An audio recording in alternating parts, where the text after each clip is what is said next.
Good morning and welcome to the Saturday special of Dr. Lamba's Awakening Call. We live in a world which is divorced from nature. And interestingly, it's a paradox that while we are divorced from nature in a normal, average, day-to-day mundane life, all our research is dependent on nature. And how it's dependent on nature, I'll take up another time, but today I want to talk about the economics of nature. We take nature as something free, something given to us as a gift, as a boon for which we don't have to pay. We take up the concept of biodiversity, the forest, the plant, the water bodies, the rivers, the mountains, the glaciers, and the snow as our birthright. I'm not talking about the climate change. I'm not talking about anything except the depredation of the natural resources, whether it's for the industrial development or whether it's for the personal development. And we think that the nature is just, as I said earlier, a gift, a boon, something given to us gratis. No, it's not. If I try to evaluate nature, if a bean counter sits down today and starts counting the bounties of nature and wants to have a dollar value of that, it would be more than $140 trillion. 140 trillion. Can you believe it? It was in 2014, that is 6 years back, that it was evaluated at 125 trillion because nature underpins all economic activity. So taking it 140 trillion, you can well imagine the importance, the economic importance. I'm not talking about the health part, therapeutic part, cleaning part, only the economic aspect.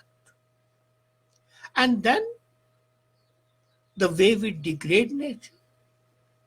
Between 1970 and 2014, there was a fall of 60% of mammals, birds, reptiles, amphibians, and fish.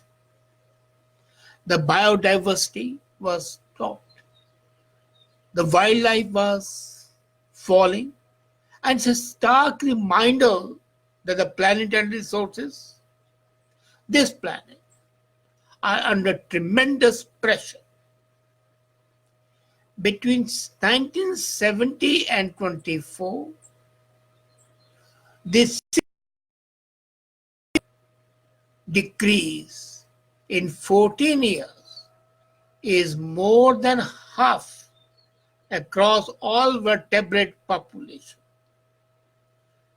50% of vertebrate population has been decimated in these 44 years.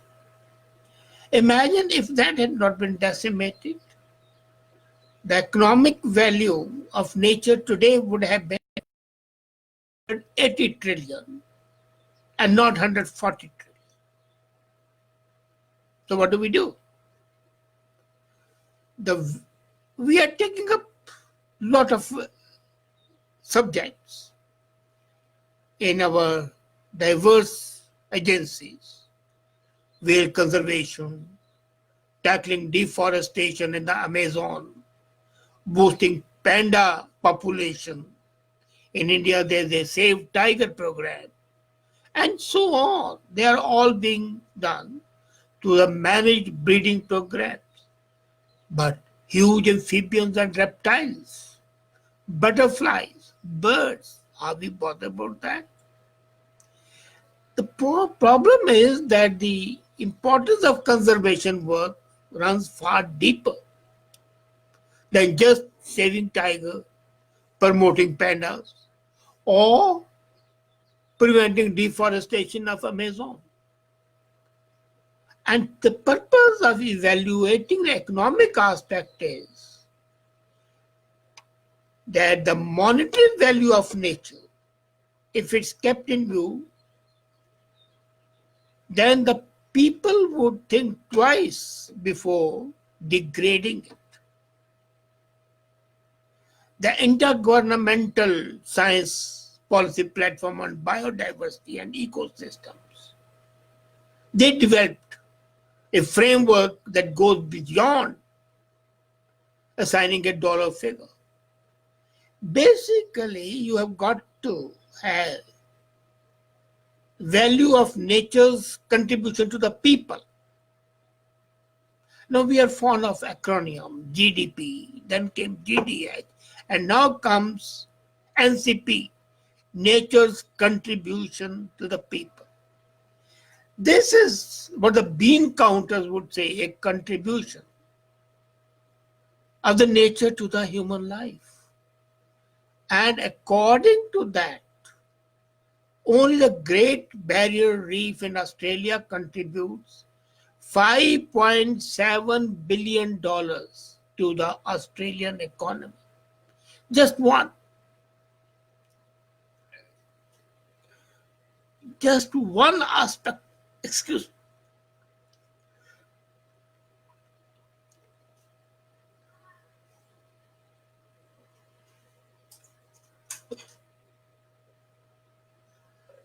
As I was saying, just one portion of the Great Australian Reef, which is in the economically it contributes 5.7 billion per year to the economy. Now imagine a small country or a poor country having 5.7 billion automatically added to the economy as a gift. Is not something to be sneered at. But then that is not only there. It supports 69,000 jobs. Same is there for other programs. So the economic value of the natural land-based assets in America, for example, today, in USA, is more than $24 trillion a year. Natural parks, Florida, Hawaii, and the jobs that they create, it is $24 trillion a year. If the nature depredation continues, only in America there will be a loss of $24 trillion per year. And this is equivalent to the total GDP of the region. So just one thing, ignoring all other economic activity, if we conserve nature and exploit it sensibly, I'm not saying don't touch it, but the main purpose is sensible. Taking care that what is depleted is replenished as well. There is no drawback in the two. Then, look at the value by including the worth of the knowledge systems within the local communities and indigenous works. This is an inclusive framework that while the bounty of nature, of essential goods and services is there, we have never evaluated it. Food that we get, herbs that we get, flood protection that we have, and many more. And not only that, the rich social, cultural, spiritual, and religious significance of the mountains, of the rivers, of the lakes, of the water bodies, of the glaciers, all that. Look at any ancient civilization which is still existing today, for example, the Tibetan. And Bhutan is leader in happiness because of its consistency in maintaining the old spiritual and religious values and cultural values. Now, all those values which are dependent on nature in religions like Buddhism, Hinduism, indigenous people of Canada and USA, who are very intimately connected with nature. So that in case is converted into dollar form, then maybe 140 trillion would be an understatement. Just 1 minute, please.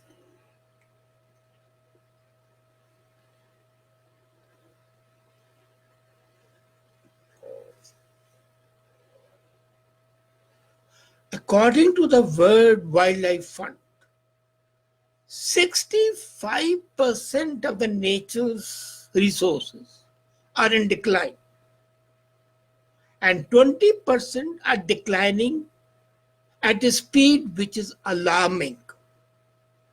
There's detrimental economic effect of that to the nature of the natural world, and that effect can never be minimized.